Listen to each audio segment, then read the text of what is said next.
Welcome back to JordsWoodShop. In this video I'm going to be showing you how to make this really easy router table. Now all you need to make this project is either 2 full sheets of MDF or plywood, whatever you want to make your cabinet out of, as well as a circular saw or a table saw if you have one, and a handheld router. Now the features are a nice deep drawer down the bottom here for storage of routers, your bases like this, fences, anything you want really. And then these 2 easier to access doors so you can get to your router, clean out the cabinet of dust or do whatever you need to do.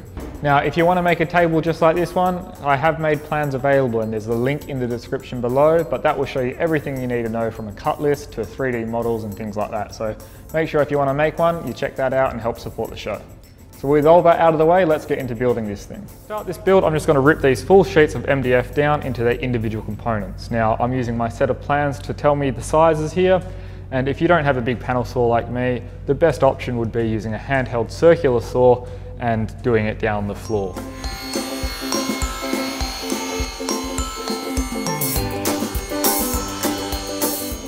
Now with the second sheet of MDF, we actually have to rip it down to width first before we start cross-cutting, and that's just so we don't have all of this waste material on the side here.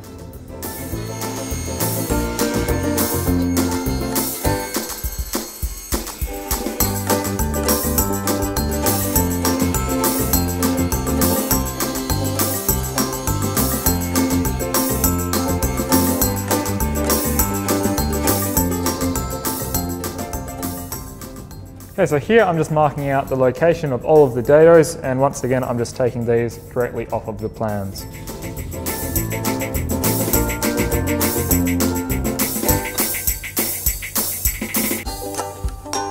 Now I'm just cutting these dadoes with my router.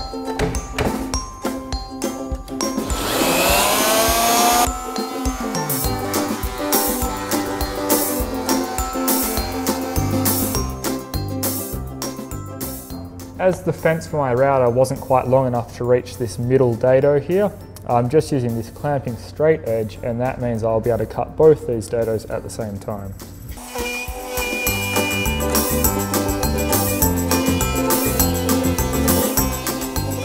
So with all of the joinery cut, now we can actually assemble this thing. So here in front of me I've got the drawer assembly, so the front, the 2 sides, the bottom and the back. Now as this is MDF, we have no problem with movement, so we're just going to glue everything. Put a bit of glue in all of the dados we cut, and the assembly is just glue and brads.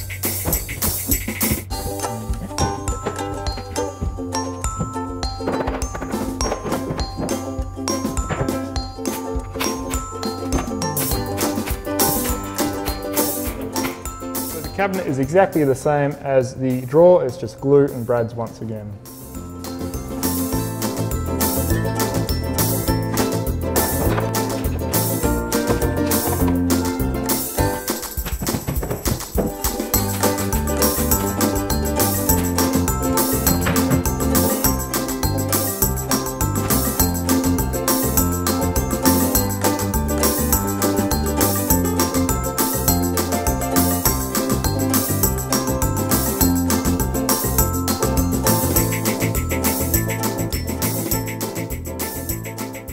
So we've just got to do a few last things to this carcass before we can call it complete.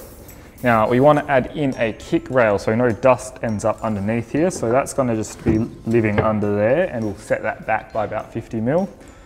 We want to add this 50 mil long piece on the back, and that will give us a way to actually secure the top of our router cabinet or router table. And then with these 2 remaining pieces, we're going to be putting one on the front here, and this is just going to give us a bit of rigidity, and then this thinner piece will go on the inside here, once again giving us a place to secure our top, so we can just put screws all the way through. Now these are all too long, so before we actually nail these in place, I'm just going to take some relative dimensions and mark how long I need to cut them. Now to secure them all, I'm just going to be using glue and brad nails.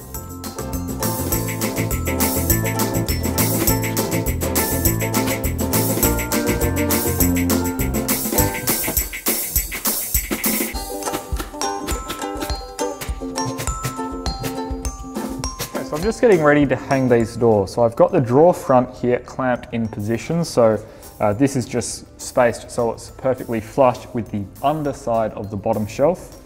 And then here are my two doors, and these are still a little bit oversized, so we do need to trim them down.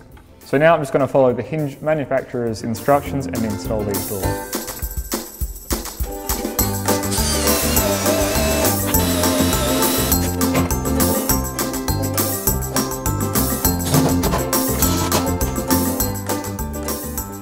So here I've actually just marked the center of the doors. So this line here is where I've got to trim these doors to, because otherwise they're not going to close well. Now before chucking those doors back on the cabinet, I actually removed all of the hardware and then added this half round profile onto the doors, including the drawer front. And that just makes them stand out a little bit better. On top of that, I also decided to give the whole thing a coat of paint just to protect it a bit and make it match the shop a little bit better. So that will do it for this video, and in the next video I'll show you how I finish this table by creating the actual router top and installing that router insert, as well as making a fence. So if you've enjoyed this video, make sure you click that thumbs up button and leave a comment below. And if you haven't already, subscribe to my YouTube channel, because that way you'll stay up to date with all of the videos when they come out and all that sort of stuff. And like always, thanks for watching, and I'll see you in the next video.